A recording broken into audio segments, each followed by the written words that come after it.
My name is Melissa Trimmer. I'm the Corporate Executive Chef here at Dawn Foods.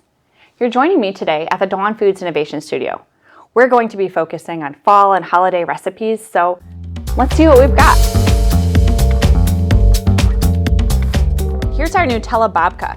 Come on back with me to the bakery and let's get started.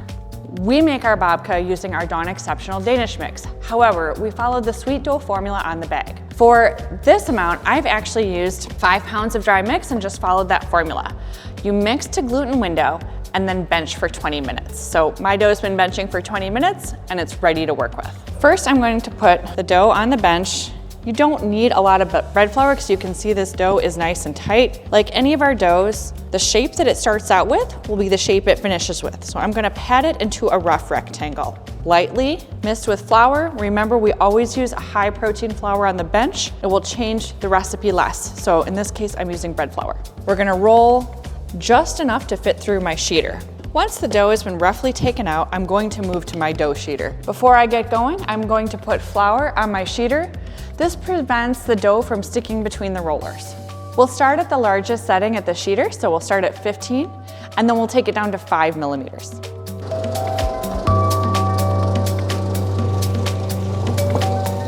I put my dough through twice on each setting to really give it time to come down.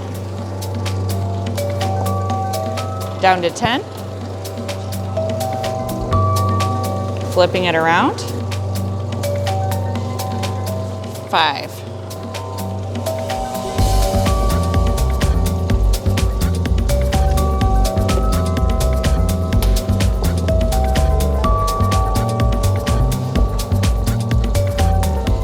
I'm looking for 30 by 15. So you can see I'm just a little short here, a little wide here. A little wide's okay, a little short is not okay. So we're gonna finish it off with a pin. Always from the inside out, especially when we've been working with a sheeter. This is going to make 4 babkas. I'm going to pipe the filling right on top and 4 big stripes. Don't be shy with filling on babka. Nobody orders babka if they don't love filling. You can see I'm trying to use most of my pack up here. What I'm gonna do when I get to the end like this is I'm gonna use my bowl scraper to get the last out of the bag. Filling is expensive, let's make sure we use it all. Next, we spread our filling around the dough. We want to use a nice soft scraper, so I'm gonna use my bowl scraper here with this nice soft plastic edge rather than something hard that could tear the dough up. And I always start from the inside and work out so that I am gentle with my dough and don't put any holes in it. Notice how I'm taking part of the piped filling and moving it around, leaving some more for me to spread in a moment. You spread the filling to create the classic babka design and to make sure that you get filling with every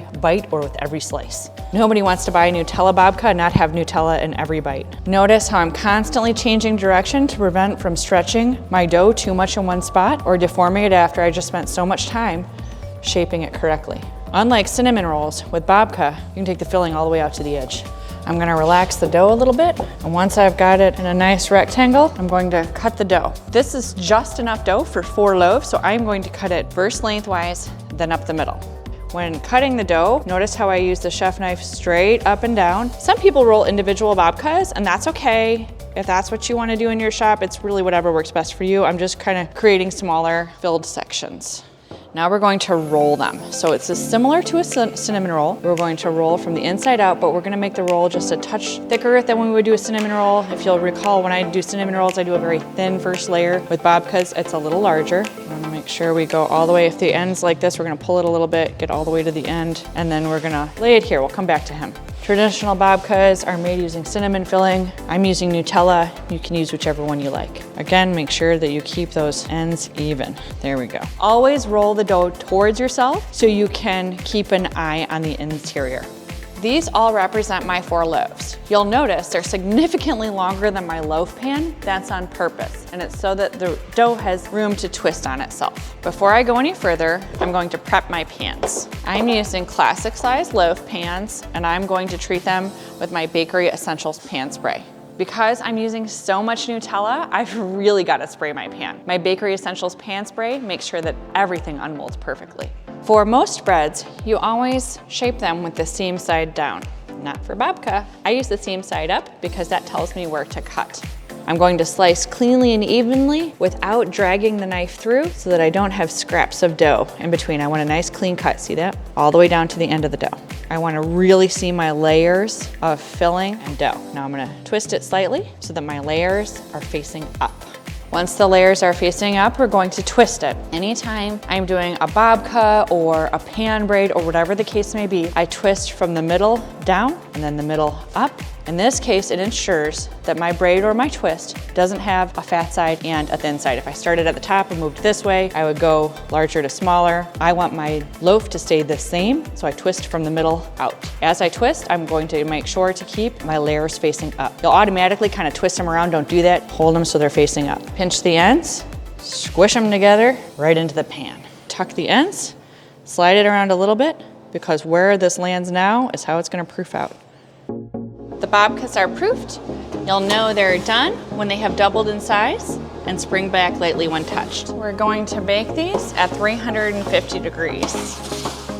One thing to note about babka is that while we bake it at 350, it gets a little more color than we might be used to seeing. This is in part because of the Nutella. So basically, we take it a little darker than we normally would. So our key to know that this thing is baked perfectly, not over, not under, is to use a probe. As soon as we've gotten to our time on our oven, I start these at 35 minutes and then continue from there. I put the probe in the side and I wait to see where it temps. Bread is done baking at 200 degrees Fahrenheit. So one thing to know about this is it'll start getting color around 185. Keep it into 200. That's how you know the inside is baked perfectly. While the babkas are still hot, we're gonna turn them out of the pans. Look how easily they unmold. That pan spray I was talking about earlier, that Bakery Essentials pan spray. I'm gonna hit them with my donut glaze, which works best while my bread is still warm. What I love about our Dawn donut glaze is that it's formulated to go on warm, so it'll spread and drip in all the really pretty little crevices and cracks on our babka. It actually gets nicer the longer it sits.